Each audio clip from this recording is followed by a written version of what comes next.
After watching I May Destroy You, I was able to process my own sexual assault that happened last year.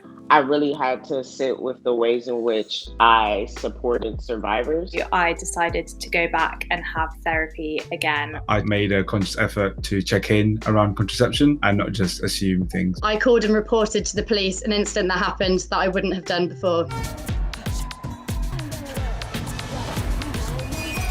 How did last night end? We've got some results back from the sexual assault referral unit. Semen has been detected on the flannel. Forensics collected the night. But when Kwame finds out that Arabella had been harmed, like, he just shows up.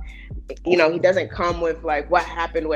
He's just there, you know, waiting for Arabella to take the lead. So I felt like seeing Kwame show up like that gave me an example of a way in which I can show up that doesn't necessarily lead with questions. So I identify as like a Black transmasculine person, and I recognize that within my community that we don't really step up for Black women. It's always first led with, well, what happened? Like, qualify your trauma, qualify your pain, versus how can I be there for you? I love you. Yeah, I love you too. Okay.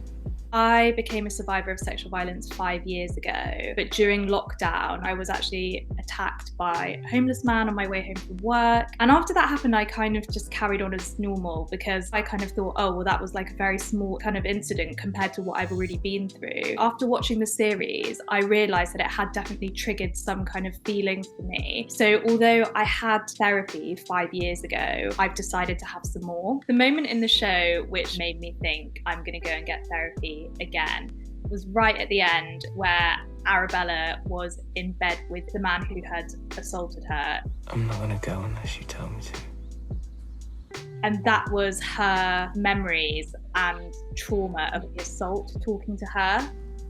Go. Okay. It just made me think that I kind of sit with this and live with these feelings and these memories every day. I think unless I'm willing to put in the work to move through it and learn to live alongside it, I'm never going to move past it. Episode 4 was a sort of catalyst. That's when Kwame obviously goes to meet up with a guy and is assaulted. Whilst being under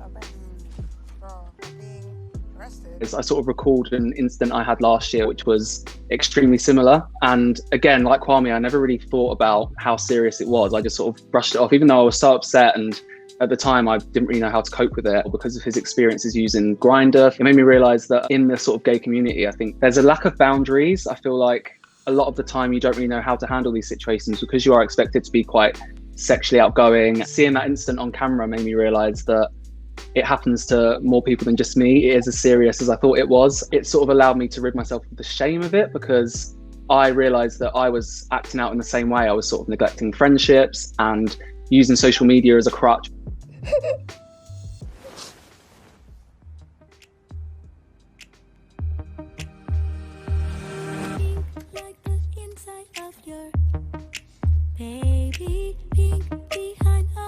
I think being able to watch the fallout of it all the way towards the end where Arabella sort of let go, I definitely feel a lot lighter now. I'm not carrying that sort of burden anymore. When I watched Arabella's face in shock when she came to realization that what had happened to her was a form of rape, it kind of hit home how it was important to discuss areas that might seem quite blurry, just to make sure that expectations and understandings are cleared. Secret condom removal.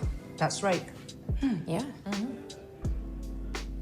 It's very informative. The impetus to be more open and honest about dating multiple people and telling people about that actually came from just consulting friends and understanding from them why it's important. That was in tandem with me watching I May Destroy You and thinking about consent and healthy relationships as a whole. I was walking home from having a pizza with one of my mates just the other week, and unfortunately a weird guy was waiting behind a bus stop to jump out on me, and after a bizarre standoff in which I wasn't sure what he was going to do, he ended up losing his nerve and sprinting away from me. And then I had a really scary rest of my walk home, scared that it was going to happen again or that I was being followed. I went to bed quite upset and shaken by it, but kind of didn't think too much more of it. And then I woke up the next day and honestly reflected on I May Destroy You and thought that it was really important for me to call the police and report this person. When you see the main character going into the police station and actually just sitting there and presenting them with the information, I just actually thought all it was incredibly brave and courageous. Whereas previously I might have thought I was making a big deal out of the situation